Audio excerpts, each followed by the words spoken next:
Could you please stay for just one night with only 300 yen? An elderly couple, tattered and soaked, came to visit Albin's family inn. The weather outside was bad, with rain and wind blowing. In such weather, and at night, my father and I kindly showed the elderly couple inside. The next morning, as we were preparing breakfast for the elderly couple, Kagawa-san from Nikkei, who had just arrived at work, made a sarcastic remark.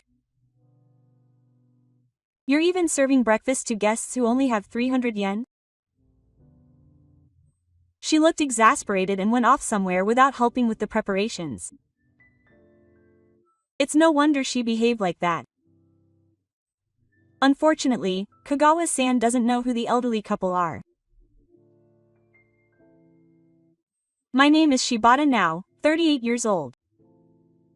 At the request of my father, who is the manager, I decided to take over the family inn, which had fallen into disrepair due to KFC, and my wife Kako and I made up our minds. It's been 20 years since I left home, and it's my family's first time. It's an old inn that's been in business for 50 years, but last year they went ahead and renovated it, and the interior is said to be quite nice now.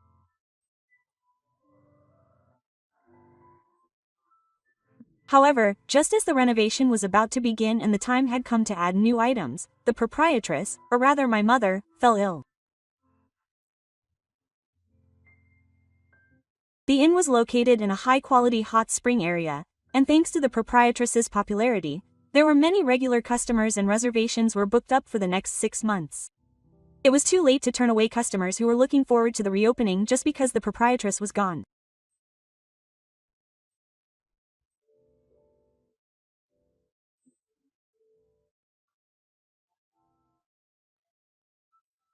So, they appointed Kagawa-san from Nikaigashira, who had worked under the proprietress for a long time, as the acting proprietress and reopened the inn. However, although Kagawa-san had been in the job for a long time, she was apparently not suited to leading people as a manager.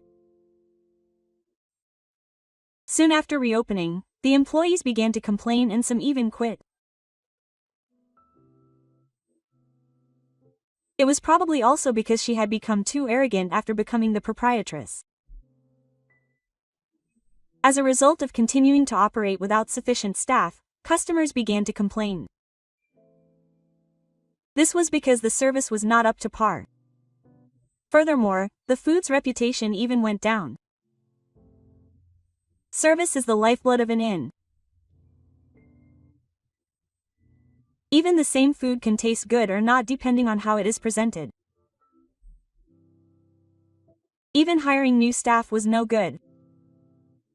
Kagawa and So didn't get along and quit soon after. In this way, the inn's operations were in a critical situation within half a year. They somehow managed to keep the business going by limiting the number of guests, but the deficit only grew. They also had to repay the cost of the sea layer construction.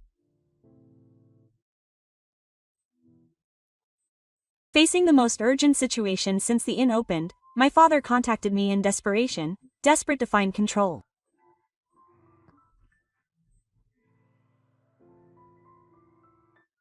I had no interest in the inn, so after graduating from high school, I set out in search of a glamorous life.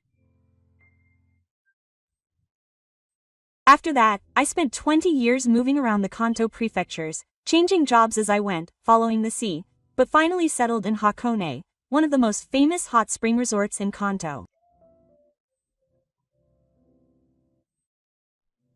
As a result, I was picked up by Mr. Kataya, the owner of a famous luxury inn in Hakone, and worked there for 8 years. I had no interest in the inn business, so I ended up working at an inn again. You never know what will happen in life.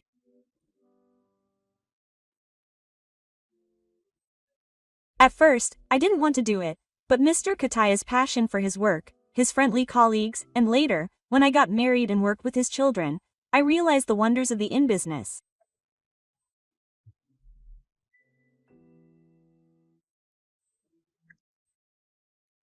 I was afraid that my parents would call me a traitor if they found out that I was working at a high-class inn in Hakone, but that didn't happen.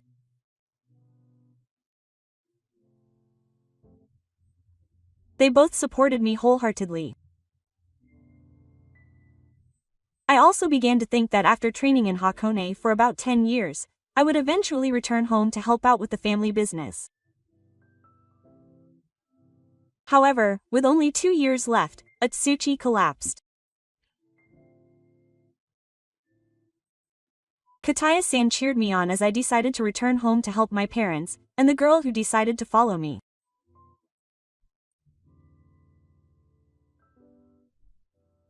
And as we reluctantly said goodbye to our friends, we listened. We didn't expect the manager's son to suddenly bring his wife back and hold a wedding ceremony on site, but the situation on site was even worse than we had imagined. What's the big deal now, when someone who left home because they hated the fire industry? We were greeted with harsh words by Kagawa-san.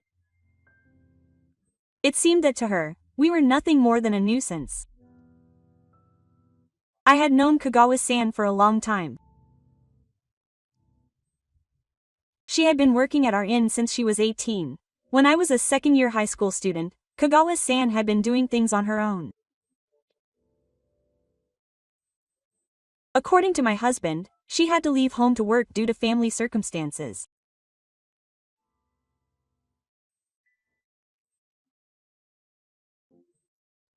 I was there with her at home, but I didn't really get along with her and tried not to talk to her outside of work, because I felt her glaring at me every day.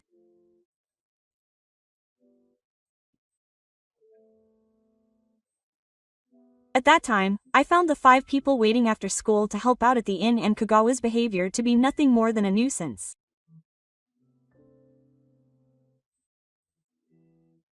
Apparently, she was even planning to marry me and take over the inn in the future, but I didn't care about that.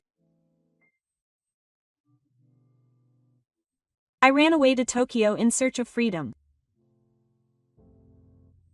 I never went back to my parents' house, so it had been 20 years since I last saw Kagawa. I didn't expect to be welcomed back, but I also didn't expect her to be this cold.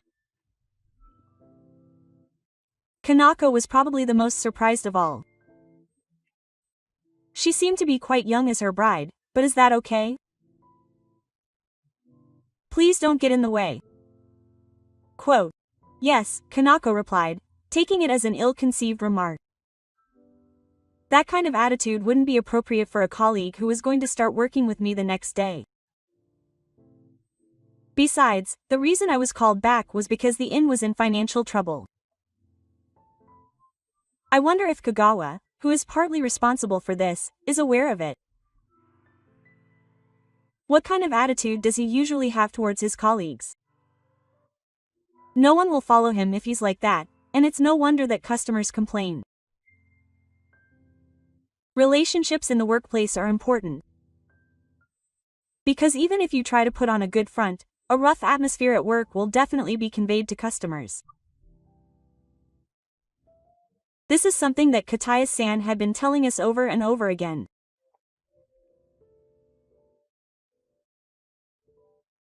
However, Kagawa glared at us and said, I don't know if I was called by the manager or something, but I've been working at this inn for a long time.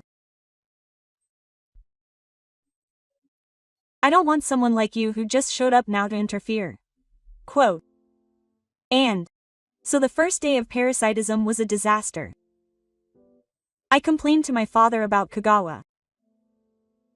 That person can't replace Ofuku. It might be better for the inn if you stop doing that. I don't think I could do it well either. Quote. Then my father crossed his arms and answered with a serious look on his face. But Kagawa-sama has been working here for a long time, and I'm in charge of things like ordering and inventory management, so if he left, we wouldn't be able to do our job. And my father looked me in the eye. The proprietress said not to make Kagawa-san quit. That's what she said. My mother, I stammered. This inn has more management decision-making authority than my father. That's because my father is useless. The proprietress's word is absolute.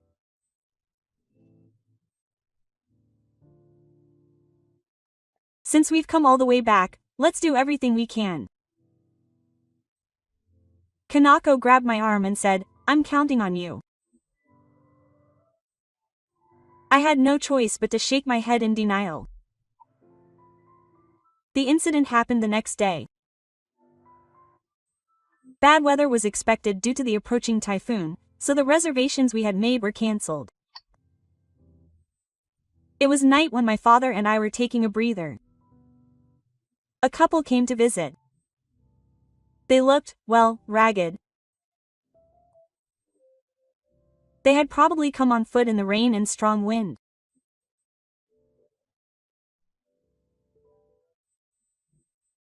They were soaked to the bone, and their clothes looked patched together. I quickly handed them a towel and asked them what had happened. They answered apologetically. On the way, our car broke down, our cell phone didn't work, and we couldn't contact road service, so we had no choice but to leave the car and walk. The elderly couple spoke tiredly. That must have been tough. Let's call them.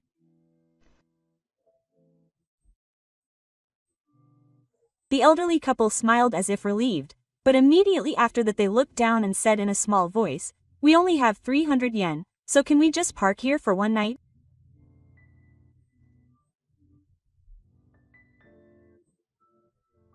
It turned out that they had lost their wallet somewhere and only had a coin purse.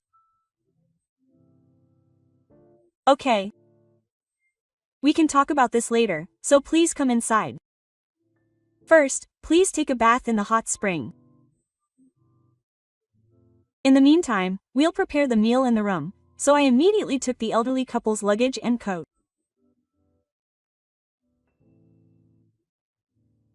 At that moment, I vaguely remembered seeing the elderly couple's faces somewhere before, but I couldn't remember at that moment.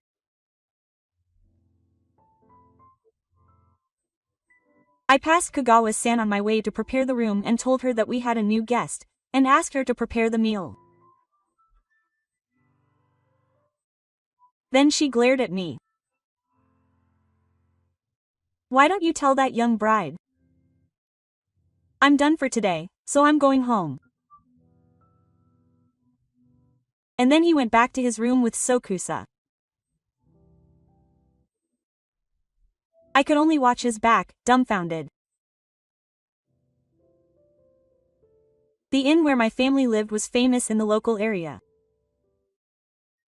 Shibataya was the name of the inn, but it was also my nickname. At school, even my classmates and teachers called me Shibata.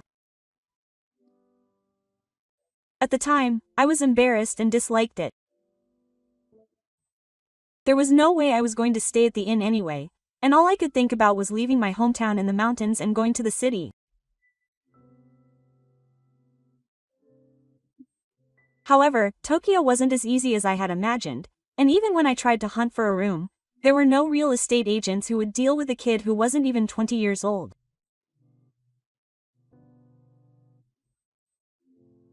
I wandered around the town full of drunks and delinquents, and I was in danger many times. I had to do some kind of work or something to earn money to survive. I decided to work as a live-in employee at a certain host club. The work was nothing but tough. When you think of a host, you might think of a hopeless job where you just drink alcohol and make a racket with women, but if you really want to make money, I don't think there's a job that's harder than this. I almost broke down several times, and I started to doubt myself. Even though it was my job, the nightlife district was a world of lies. At one point, I couldn't tell whether my words were true or false, and I was mentally exhausted. I quit being a host and started working as a building lifeguard. It's not that I particularly like cleaning. I just hated working with people. But that job didn't last long either. I spent my days going back and forth between work and home, never talking to anyone. I should have made friends, but there was no one around my age at work who I got along with. When I was still a host, I had more fun talking to my friends every day and I didn't get depressed. I felt like I was becoming a gloomy and boring person day by day, and it scared me. I started quitting my job in Tokyo, but it didn't solve anything. I even thought about going back to my parents' house. I decided that I would never go back, so I ran away from home, but I couldn't change my mind. But what could I do if I went back to my hometown? My parents would probably be angry too. I spent days thinking about whether or not to go back to my parents' house. Then, I saw a fishing advertisement on the train that said to go to Hakone. Hakone is a famous hot spring resort that even people from the countryside know about. It is a popular resort area because it is only about 2 hours away from Tokyo. However, I have been living in Tokyo for many years but have never visited Hakone. I had never even thought about going there, but I just took a train to Hakone.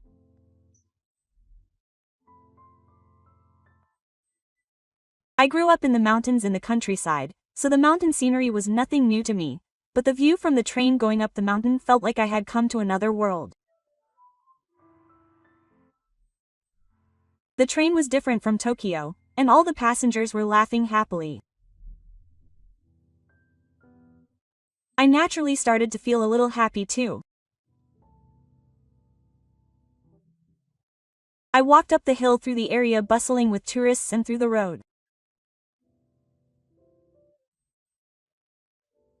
Unlike my hometown, there were many high-class inns lined up, and the staff were cheerfully saying, "Welcome." I couldn't help but stop in front of the gate of a certain inn. A young woman wearing a kimono approached me.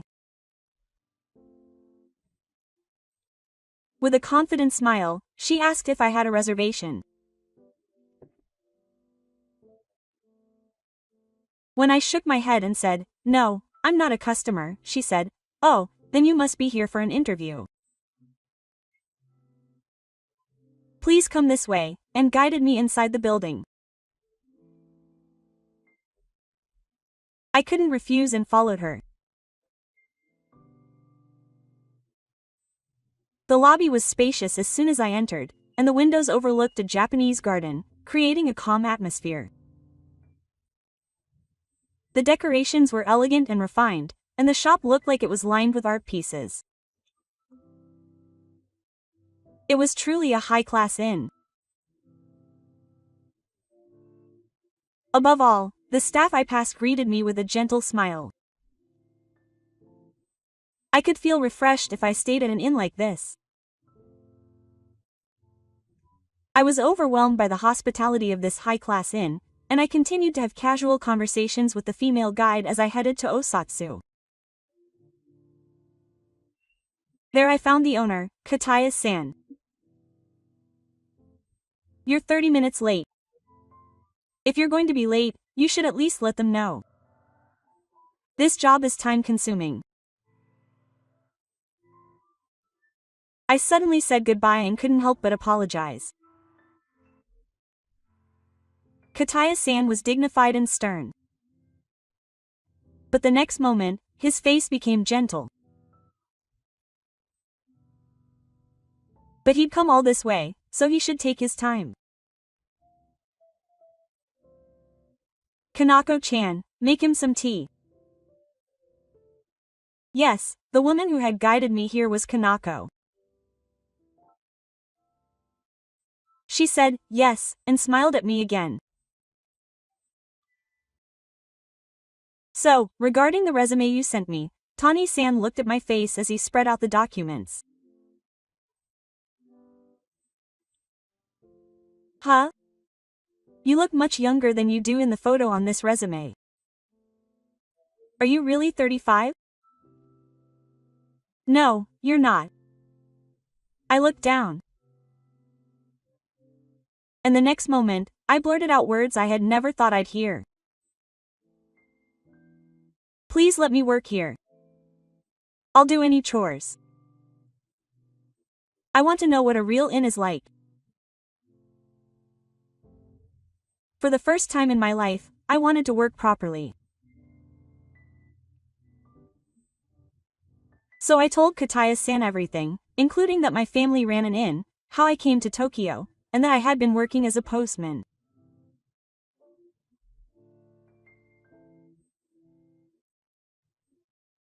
After that, the person who was supposed to come for the interview offered to resign, and Kataya-san said that it was a good opportunity to save him the trouble of finding someone else, so he hired me.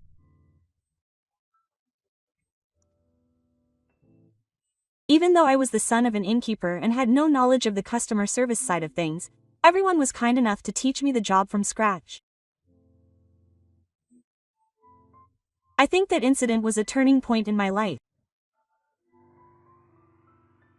In any case, Kataya-san saved me. I came to my senses when I heard my father's voice asking me to help him bring food. I hurried to the kitchen. According to the head chef, the food was more luxurious than usual. That's because there were some last-minute cancellations and there was a surplus of ingredients. It would be a waste if the ingredients went bad. The head chef said he was glad someone came. He was a kind and compassionate chef. He had taken over from the head chef at Tendai 5 years ago, and this was the first time I had met him. He was very humble and bowed his head to me, saying, "Please take care of me," even though I had just shown up. I had the image of Japanese chefs being more intimidating and difficult to approach, so I was surprised by his kindness. In fact, at my previous workplace, I made mistakes and was yelled at by the head chef many times. Once dinner was ready, I showed the elderly couple who had come out of Kuro to the dining room. Then Kako appeared wearing a kimono. "Sorry. I'm late. I was looking for a belt clip that was missing from my luggage, so I was late." After that, we were busy explaining the food to the low couple and carrying the food. Tomo seemed really happy, and thanked me. He kept saying, "Thank you," over and over again. Every time, my daughter and I would look at each other and laugh. When our customers look happy, we feel happy too. Mr. Kataya had said that it was important to share our joy with our customers, and he was right. Our customers' smiles motivate us to work. While we were finishing up, my daughter tilted her head and said, "I think I've seen that couple before." Yeah, me too. But I couldn't remember. After thinking for a while, we both pointed our fingers at each other and shouted. Then we hurried back to the front desk and opened the guest list. Quote. As I thought, we both muttered in unison. It seemed that the typhoon had passed during the night, and the weather had cleared up the next morning. We could see a beautiful blue sky. We had arrived early to prepare breakfast when Mr. Kagawa came to work. What? You're serving breakfast too, so you only had 300 yen, didn't you? I was taken aback by his words and retorted, it can't be helped, since you dropped your wallet. Besides, it was the manager's instructions. Then Mr. Kagawa snorted and laughed.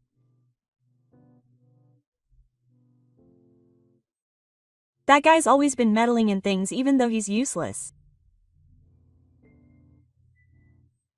I was really pissed off by his words and tried to retort, but my child intervened. Stop fighting. Let's get the dinner ready first. The guests are waiting. So I somehow managed to get Ryuin down and continue getting ready. You're amazing, taming the son of the culprit. Women from Tokyo are different. This time, Kagawa's sarcasm was directed at Kanako. It's not Tokyo, it's Yokohama. My family home is Kanako's. Retort. But it wasn't aggressive at all, nor did it sound cold. She answered in the same tone as if she were talking to someone she knew well. This is Kanako's specialty. She can keep a calm face even when dealing with aggressive people. This is a wonderful inn. The good old days and the new coexist. I'm so happy to be working in a place like this. She continued talking with a cool expression. I'm always amazed by her calmness. For example, she can maintain a neutral attitude even when dealing with angry customers. It's the same when apologizing. Don't act strangely shy, but apologize sincerely. Then, no matter how angry the other person is, they will gradually calm down. We call Kanako a beast, and when a difficult customer comes in who won't be convinced no matter what we say, she's the one who answers.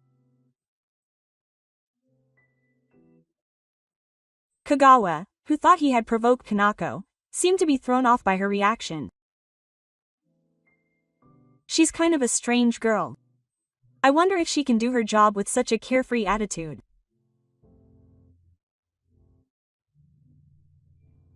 Kanako chuckled again. That's right. But I like it.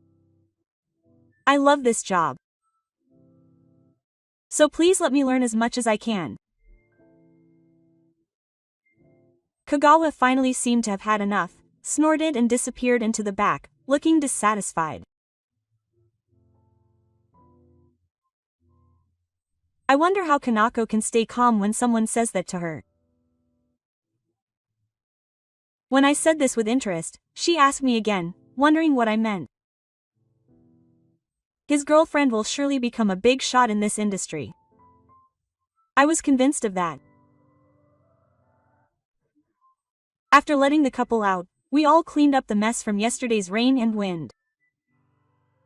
However, Kagawa-san refused to help, saying that her kimono would get dirty. I couldn't understand why my mother kept Kagawa-san from staying.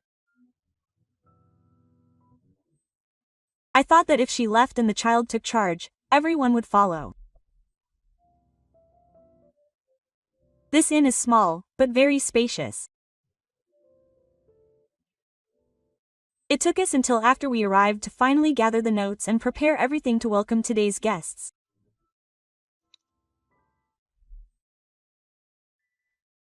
It was when I entered the break room to have a slightly late lunch that I was greeted by my mother, who said, "Welcome back." No, it was the proprietress. The goddess was sitting there, neatly dressed in a kimono and with makeup on, looking nothing like a sick person. "Are you okay now?" When I called out to her in surprise, the proprietress smiled. Quote, "That's not true, I'm fine. That's not true. Why did you lie like that? The inn is in a terrible state because of you." I couldn't help but raise my voice. Perhaps hearing my voice, Kagawa-san and the child came into the break room. Kagawa-san was the first to speak up after the proprietress. Kanako seemed surprised too, and asked the landlady and me. Then the landlady looked at Kanako and smiled. Quote, "Ah, you're Naoto's wife, aren't you? I'm glad to meet you. I heard you got married a while ago, but I haven't really talked to Naoto since. I'm sorry for the late introduction. From now on, I want to work hard with Naoto at this inn." Kanako's attitude is as usual, neither fawning nor fearful. Even though Naoto suddenly appeared, she seems to be enjoying it. I feel relieved to hear those words. Someone like you would get along well with everyone. After saying that, the landlady looked at Kagawa. Quote, "You've been struggling a lot since I left, haven't you? It must be harder than you think to be in charge of a job." Then Kagawa looked down. I'm just telling everyone what the landlady said, but they're resisting. People these days are all talk and quit right away. I couldn't help but say something back at her. Isn't that a bad way to put it? Anyone would get annoyed if you acted like that. Kagawa glared at me. Calm down. You really are a troublesome bunch. This situation won't change if you keep acting like that. The landlady sighed. But it'll be fine if she comes back. We can just pick things up again. Then the landlady looked at us sternly.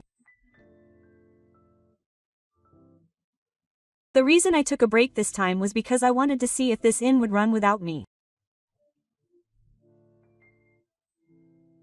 Besides, Naoto wouldn't come back unless I said I was sick.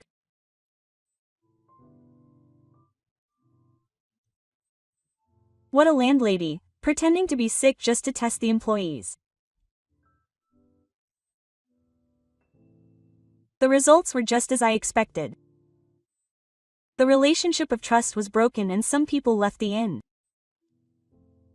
We've caused trouble for the customers too.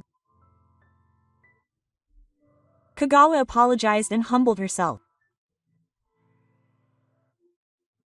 Even she couldn't talk big in front of the landlady. Kagawa, you've always been a good person, but the ones we really need to value are the customers. And even more important than that is the trust between our colleagues. I thought he was saying the same thing as Kataya. You couldn't do anything at first either. Me too. But there was someone who taught me the job from scratch, and that's how I got to where I am now. Don't forget that. As everyone was listening intently to the goddess's story, my cell phone rang.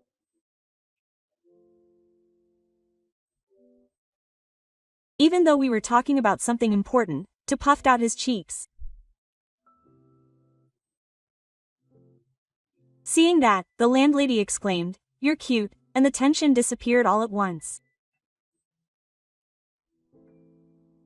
The call was from Kataya. "How are you? I heard that my father and Fuku were taken care of over there. I'm sorry to bother you. I suddenly came by." "Oh, you're Hishuzo and Tomiko, right?" I replied.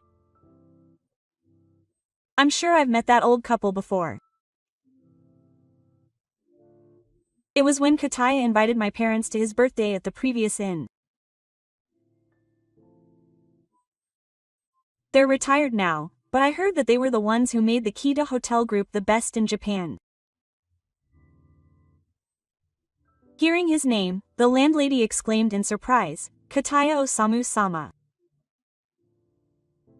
She was happy that he had stopped even though he didn't have any money, and that he had given her a heartwarming present. "So, I'd like to introduce Shibataya as a candidate for the next car, is that okay?" I say, "Of course." Kita Osamu is the last head of the Japanese hotel industry. Wasn't he the head of the Kita Hotel Group? Did you stay here yesterday? Are you guys okay? The proprietress suddenly stands up excitedly and asks for our thanks. She's calling to thank us, saying that she was very pleased. So she wants to consider us as a candidate next time. Before I can finish speaking, the proprietress takes the phone from me. The call has been transferred. I am the proprietress of Shibataya. Seeing this, my son and I look at each other and laugh. With the proprietress back, the inn has started to recover. We were still short of staff, but we planned to start recruiting again. We've also started to receive staff from the Chatten Hotel Group under the pretext of training. They're all fairly well educated, so they're ready to go right away, which is a big help. It also allows for cross-disciplinary exchange. The services offered at inns and hotels are slightly different. By recognizing each other's strengths and exchanging opinions, we can expect to see improvements in service. Recently, Kagawa-san has also been providing proper guidance without showing his insolence. This is probably thanks in part to Kanako's skill in mediating between the two. 2 years later, Shibata has become a popular inn that ranks high in Japan's rankings of places people want to stay. The staff has also increased, and now everyone is able to work together in a lively and enjoyable manner. And of course, this is conveyed to the customers. We now have a loyal following of repeat customers. We would like to continue working together with Kanako and everyone to create a wonderful inn.